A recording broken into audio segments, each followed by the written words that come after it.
En el centro de la India, un lago sagrado podría albergar una conexión entre los humanos y la vida extraterrestre.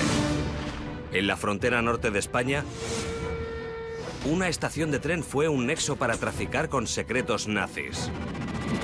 Y un remoto bosque californiano podría estar ocultando a la bestia más huidiza del mundo. Seguidme a estos y otros lugares de leyenda, donde, al rascar la superficie, desvelaremos el tesoro o el terror que acecha dentro. Me llamo Josh Gates. He viajado millones de kilómetros y explorado más de 100 países. La pared se está desmoronando. ¡Se está derrumbando! Y mis destinos favoritos tienen historias increíbles que contar. Estas son las historias y secretos de esos lugares legendarios. A veces hay que viajar lejos para encontrar lugares donde ocurrieron horribles tragedias. Otras veces, estas ocurren en tu propio jardín. En Virginia Occidental, un manicomio en el corazón de un pequeño pueblo se convirtió en una casa siniestra de dolor y terror, donde un doctor sádico hizo que sus pacientes perdieran la cabeza. El manicomio del Picahielo. Situado en la meseta de los Apalaches, Weston, Virginia Occidental es el típico pueblo rural estadounidense. Si el típico pueblo tuviera un manicomio famoso por algunos de los procedimientos médicos más terribles de la historia. Con su terreno de 269 hectáreas, el imponente manicomio Trans-Allegheny es el mayor edificio de piedra cincelada a mano en Norteamérica. Cuando se inauguró en 1864, los primeros propietarios querían unas instalaciones avanzadas en las que se tratara a los pacientes psiquiátricos humanamente. Pero las condiciones empeoraron y los tratamientos extraños e inhumanos lo cambiaron todo.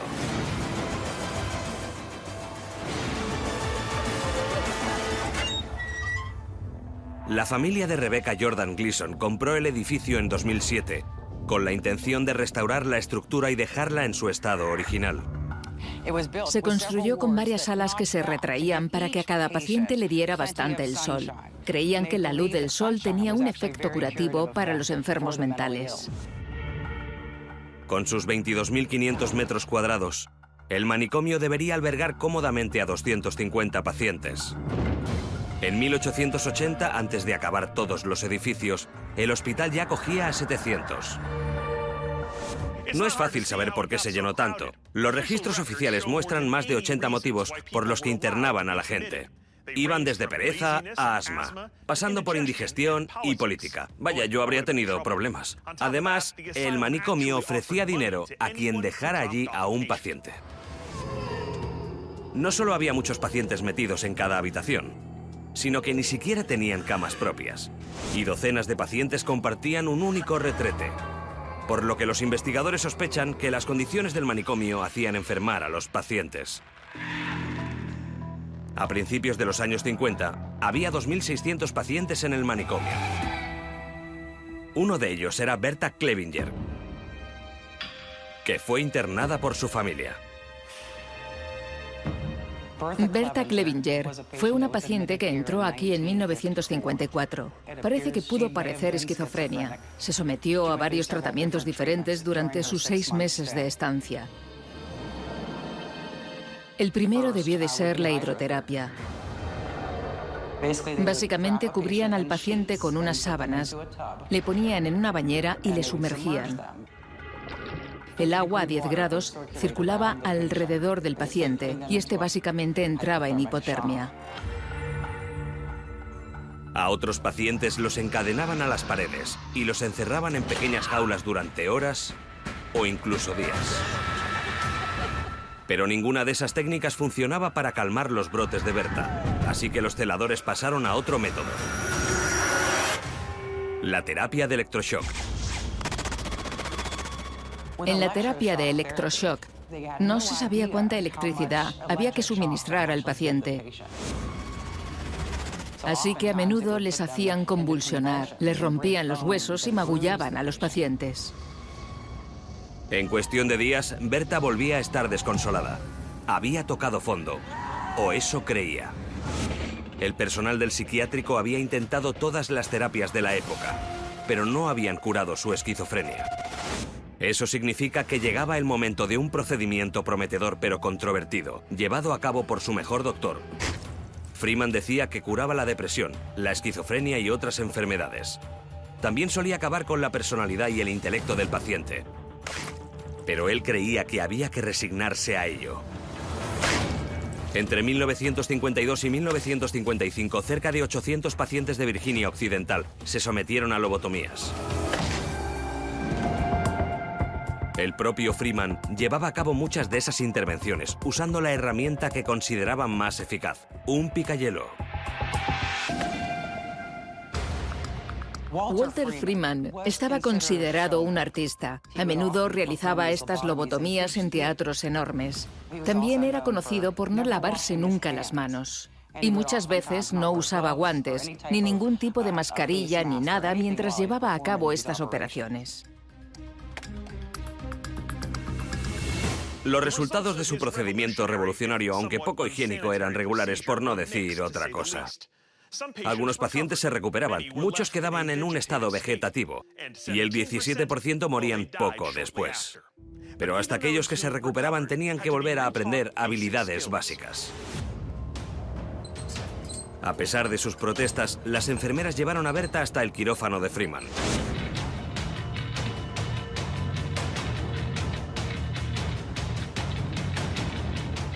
Este le golpeó con el martillo en la cabeza justo encima del ojo. Después empezó a moverlo.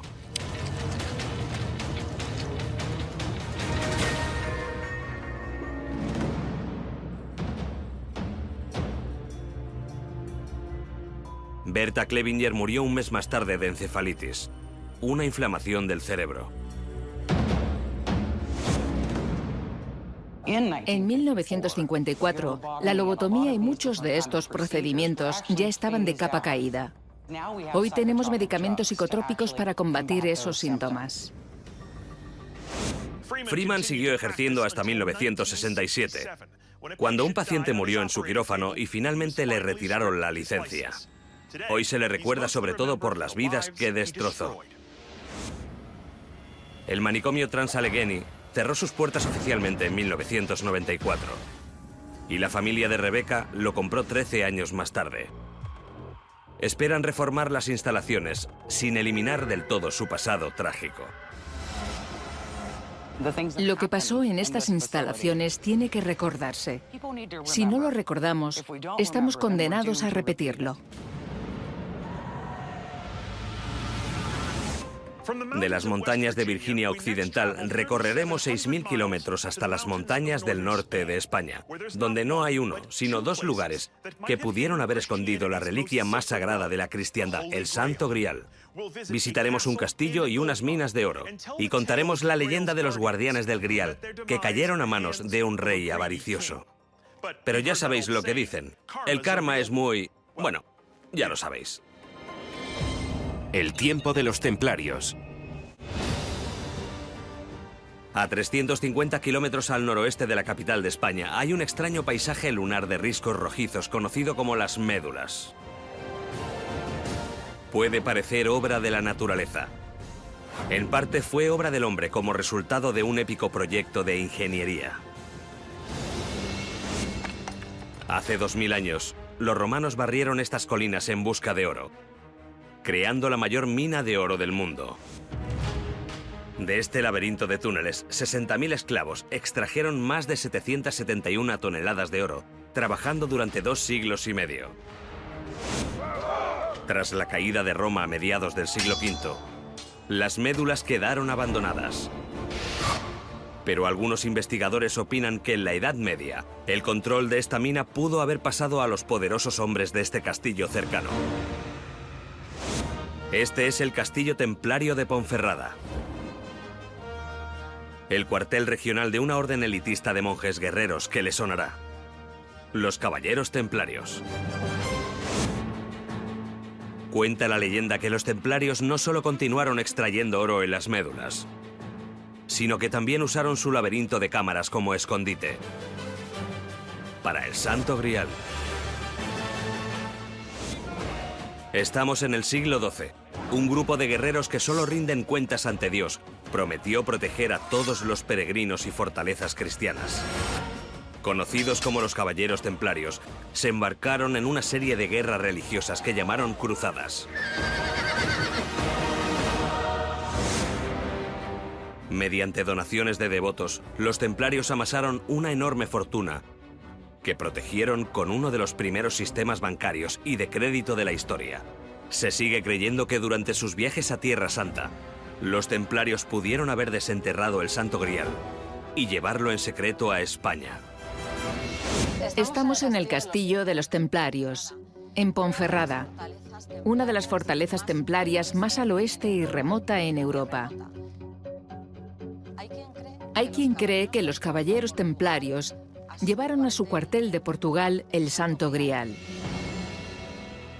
La mina de oro de las Médulas está solo a 16 kilómetros de distancia. Ana cree que si los templarios explotaban esa mina, la habrían considerado un escondite ideal para la reliquia más sagrada de la cristiandad. Un escondite fácil de proteger. En caso de que los caballeros templarios hubiesen querido esconder aquí el Santo Grial, lo hubiesen podido hacer, ya que disponían de multitud de escondites.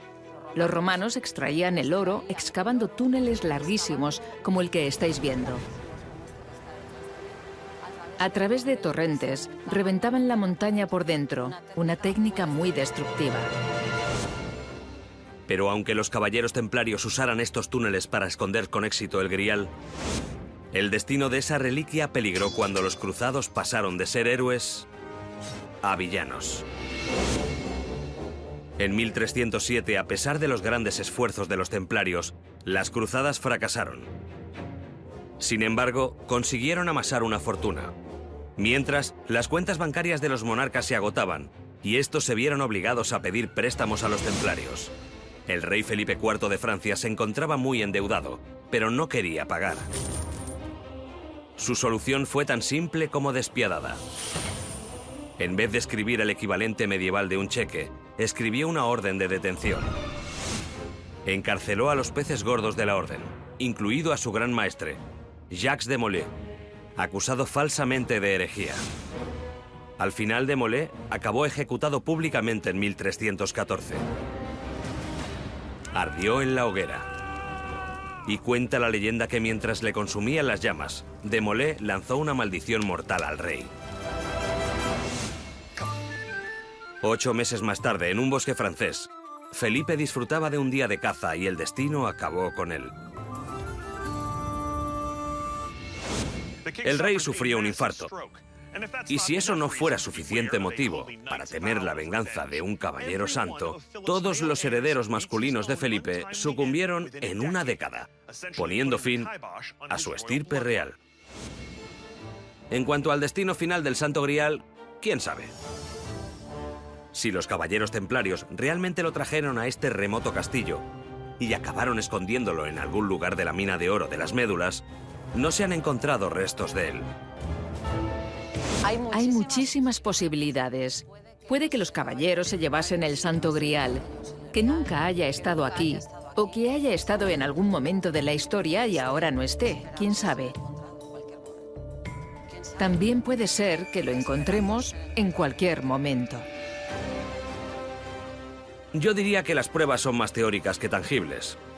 Pero me encanta pensar en la posibilidad de que este magnífico escenario pudiera haber sido el escondite de la reliquia más legendaria de la historia. De España nos dirigimos 8.700 kilómetros al oeste, a lo más profundo del bosque del norte de California. Fue cerca del tranquilo pueblo de montaña de Willow Creek, donde dos amigos capturaron imágenes de una criatura peluda, bípeda y parecida a un simio que tal vez conozcan como Bigfoot. Hay quien cree que fue un hallazgo científico fundamental y otros que fue un fraude legendario. Pero crean lo que crean, ese es el lugar donde una historia local se convirtió en una obsesión internacional. El patio de Bigfoot. A 370 kilómetros al noroeste de San Francisco, en California, está Willow Creek, un pueblo tranquilo con un apodo que pone los pelos de punta: la capital mundial de Bigfoot. Se conoce así porque ha habido más de 430 avistamientos de esa criatura en la zona. Nos encontramos en Willow Creek, frente al mundialmente famoso Museo de Pie Grande. Es la meca de Pie Grande y también la meca de quienes creen en su existencia. Aunque sean pintorescos, los alrededores de Willow Creek no eran un lugar legendario. Hasta que llegaron Roger Patterson y Bob Gimlin el 20 de octubre de 1967. Y grabaron lo que hoy se conoce como la película de Patterson y Gimlin. Empezó con Roger Patterson, un vaquero del este de Washington y un fanático pionero de Pie Grande. Un día Patterson se encontró a un viejo amigo, Bob Gimlin. Le enseñó una huella de Pie Grande y le contó algunas historias sobre los avistamientos para que los creyera. Pero Bob Gimlin no se lo tragaba. Patterson le dijo a Gimlin que había leído una historia en el periódico sobre posibles huellas de Bigfoot vistas en un camino de leñadores de una zona remota de California. Le pidió a Gimlin que le acompañara a peinar el bosque protegido de Six Rivers en busca de pruebas de la existencia de Bigfoot. Gimlin era escéptico, pero el viaje parecía divertido, así que aceptó ir. Armados con una cámara de vídeo alquilada, se adentraron en la naturaleza. Aquí fue donde ocurrió. Este es el arroyo Bluff. Llevaban varios días viajando por el bosque protegido. Estaban unos 80 kilómetros al norte de Willow Creek. Esto está en mitad de la nada. Según su relato, los hombres llegaron a una curva en el arroyo cuando, de repente, vieron lo que creyeron que podía ser la criatura. Patterson se emocionó con razón. Pero enseguida se tranquilizó y cogió su cámara de la bolsa. Corrió por el rocoso cauce del arroyo en dirección a lo que habían visto. Patterson se paró a unos 30 metros y se arrodilló con la cámara. Grabó todo un rollo de película. Luego los dos hombres vieron cómo la criatura desaparecía entre los árboles. Y enseguida se marchó. Lo único que dejó fue un olor fuerte como el de la mofeta. Una prueba de que aquello no fue un fraude, sino un pie grande. Fuera lo que fuera, las imágenes de Patterson y Gimlin han sido motivo de debate durante décadas. Quienes buscan la verdad en este polémico vídeo de aficionados suelen fijarse con la imagen característica capturada en el fotograma 352. Esa única imagen debería bastar para que todo el mundo creyera en Pie Grande. Miren la forma de ese músculo. Eso no se puede imitar con un relleno. Miren la consistencia del pelaje. Esto es de verdad. Quizás. Pero el argumento dio un giro cuando en 2002 un fabricante de disfraces afirmó haber cosido el traje para Roger Patterson, aunque no hay pruebas reales que sustenten esa historia. Entonces, ¿es un fraude o no? Bueno, en el debate no se suele mencionar un detalle del tamaño de King Kong sobre la expedición de Patterson y Gimlin. Después de que la criatura desapareciera en el bosque, los hombres afirman que encontraron una huella impecable que había dejado allí y sacaron un molde. La huella que trajeron es excepcional. Muestra una hendidura en el talón, donde Pie Grande hundió el pie en el suelo blando, y una marca de presión diferente hacia la parte frontal del pie. Eso no se puede falsear. Por supuesto, hay escépticos. Muchos creen que Roger Patterson preparó la película como un plan para ganar dinero. Y en ese sentido, tuvo éxito. Creó una fuente de ingresos que sigue funcionando. En los años posteriores a su viaje más importante, las desavenencias económicas pusieron fin a la amistad entre Roger Patterson y Bob Gimlin. Pero en 1972, cuando Patterson estaba en el lecho de muerte, su viejo amigo le visitó y enterraron el hacha de guerra. Willow Creek sigue siendo la meca de los avistamientos de Bigfoot, y lo han aprovechado para tener un museo y festivales dedicados al grande y peludo bípedo que puso al pueblo en el mapa.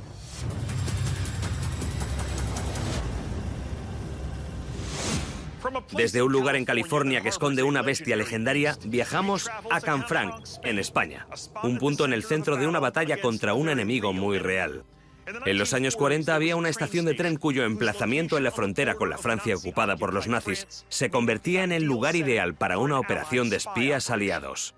Estaba dirigida por un agente de aduanas que arriesgó su vida para darles a los aliados la ventaja necesaria en las horas más críticas de la Segunda Guerra Mundial. La estación de los espías. Los Pirineos dibujan la frontera que separa España de Francia. A casi 1200 metros de altura en el lado español, se encuentra Canfranc, un pueblo de unos 500 habitantes. Aunque no lo parezca, este pequeño pueblo alberga lo que fue una de las mayores estaciones de tren de Europa. La Estación Ferroviaria Internacional de Canfranc, que funcionó desde 1928 hasta 1970.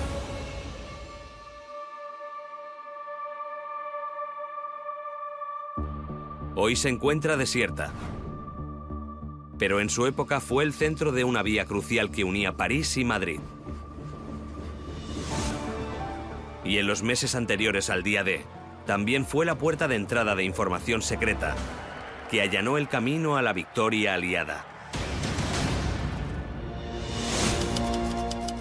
Corría el año 1940. España había firmado un acuerdo con los nazis para que estos gestionaran la estación de Canfranc. Y esta funcionaba como un reloj. El francés Albert Lelée era un agente de aduanas que parecía ser un empleado obediente, pero no lo era. Era miembro de la resistencia francesa.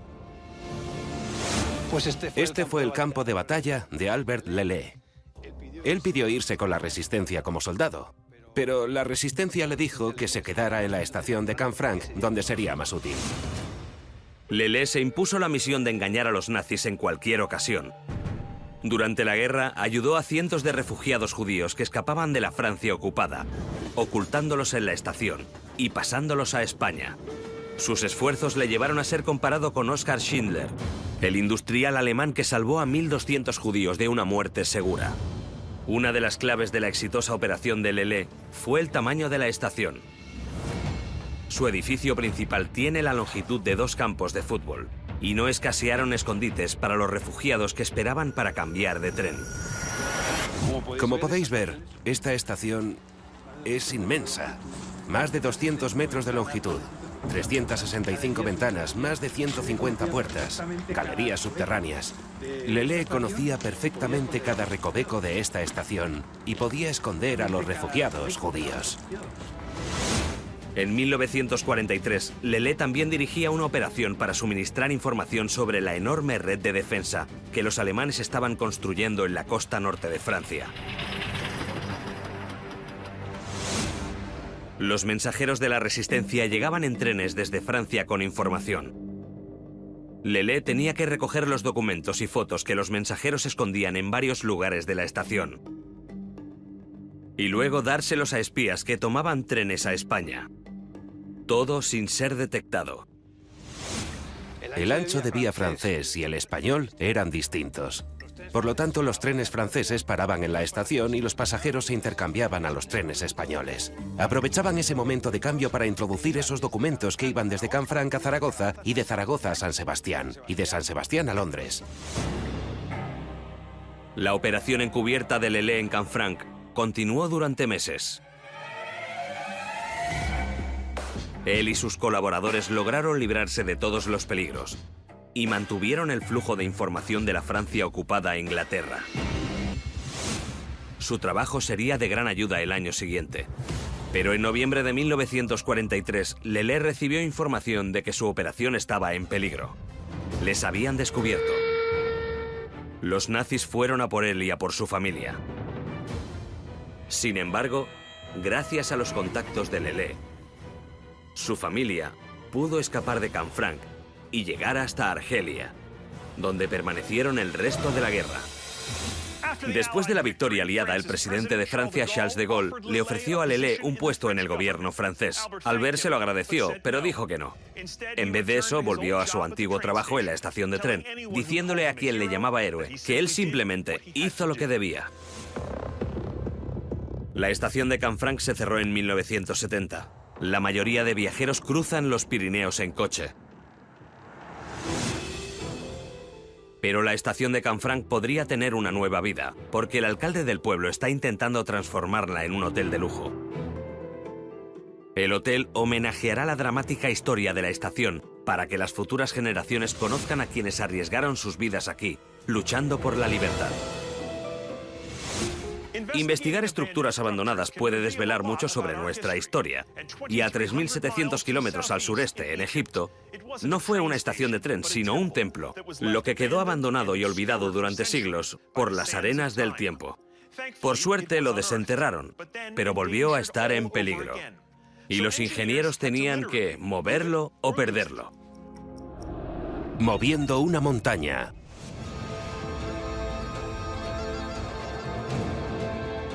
A 850 kilómetros del Cairo, el desierto del sur de Egipto es una extensión baldía de arena y rocas que se eleva a ambos lados del río Nilo. En la antigüedad, esta región se llamaba Nubia.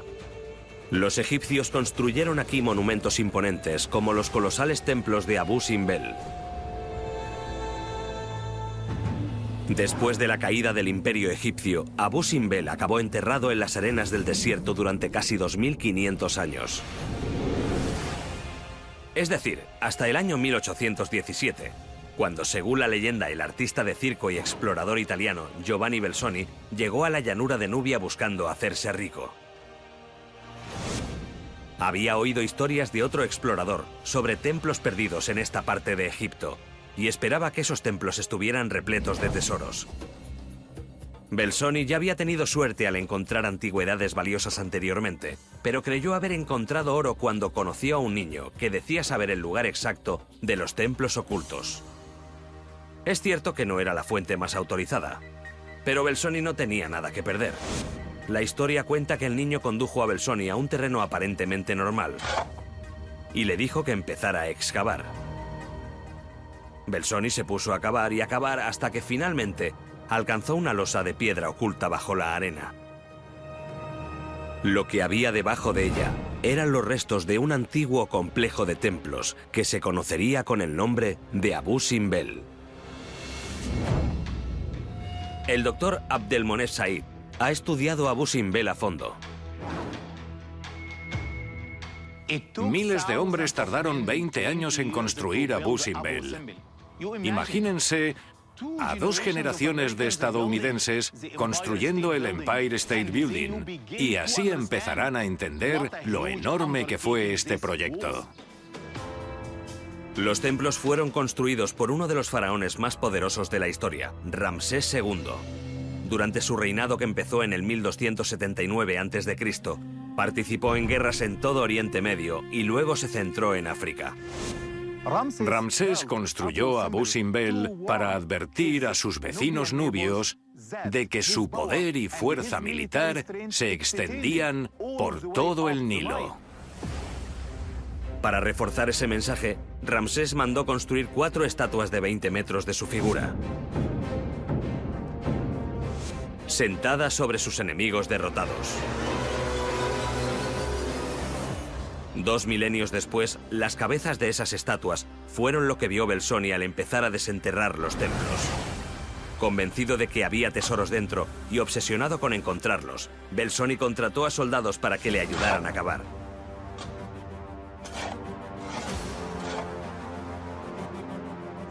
Tras 4 años de lucha constante contra la arena, descubrió la entrada al gran templo de Ramsés.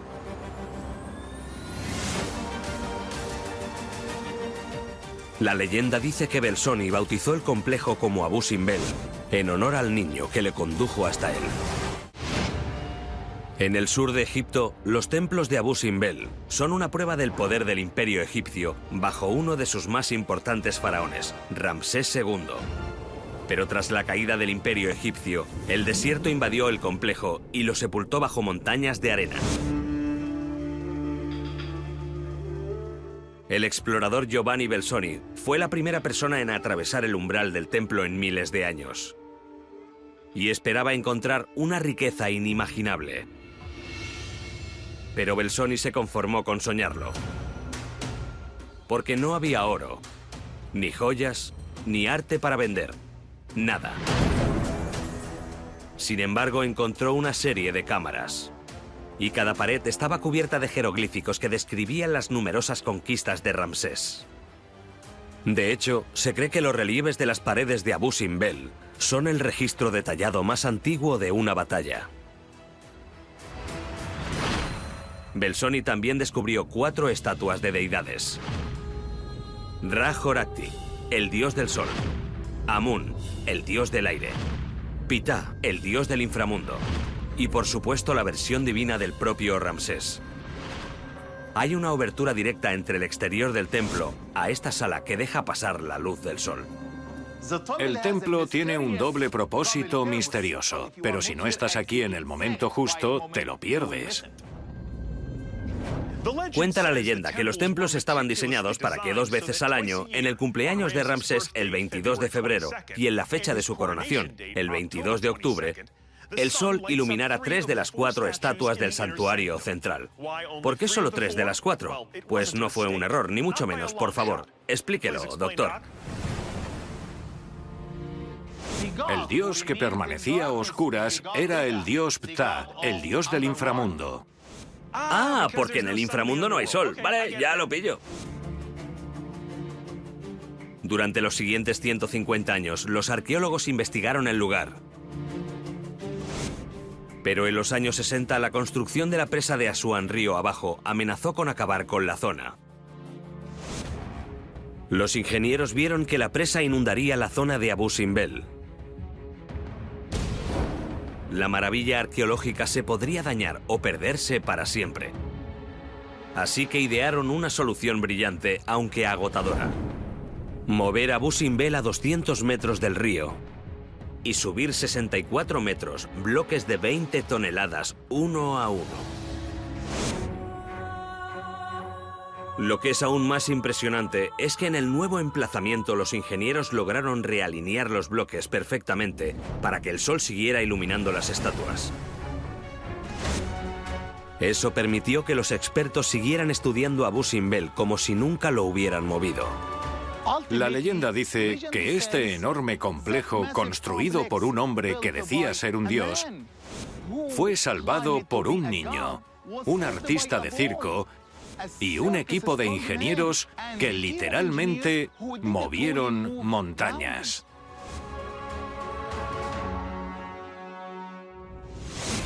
Desde un antiguo templo en honor a la vida de un rey nos dirigimos 4.600 kilómetros al este, a un antiguo lago que curiosamente no alberga ninguna vida. En los últimos años, los científicos han descubierto los verdaderos orígenes y las extrañas características de este lugar peculiar, y lo que están averiguando es algo de otro mundo.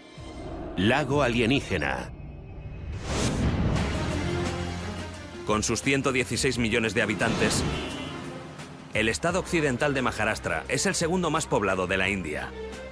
Los visitantes llegan atraídos por la capital, Mumbai.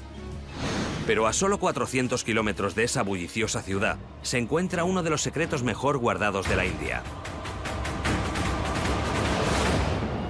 Este es el lago Lonar.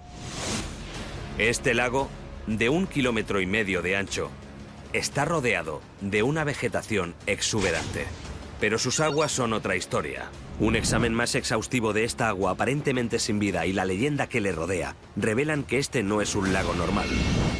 Se encuentran referencias sobre la importancia espiritual del lago en textos religiosos del 1500 a.C. Eso podría explicar por qué está rodeado por 10 templos, algunos de los cuales hoy están en ruinas. Los templos fueron construidos durante la dinastía Chalukya en el siglo IX, con el objetivo de utilizar los supuestos y míticos poderes curativos del lago. Hoy en día las estructuras siguen atrayendo a devotos y a curiosos. Los peregrinos viajan al templo Gomukh para bañarse en el canal que corre por el interior. También está el templo Daitya Sudhan, conocido por los relieves subidos de tono de sus paredes. Pero además de las esculturas picantes, el templo Daitya Sudhan está dedicado al poderoso dios que, según la leyenda hindú, creó el lago Lonar.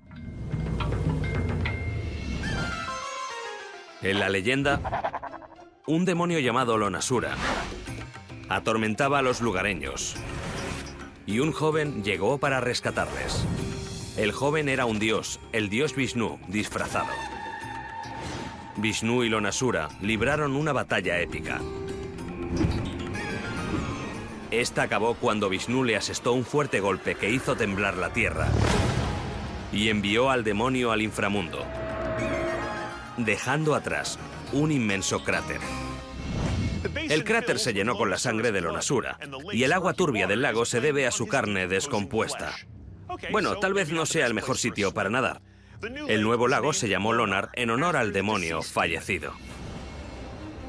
Durante generaciones, la leyenda bastaba para explicar la creación del lago Lonar.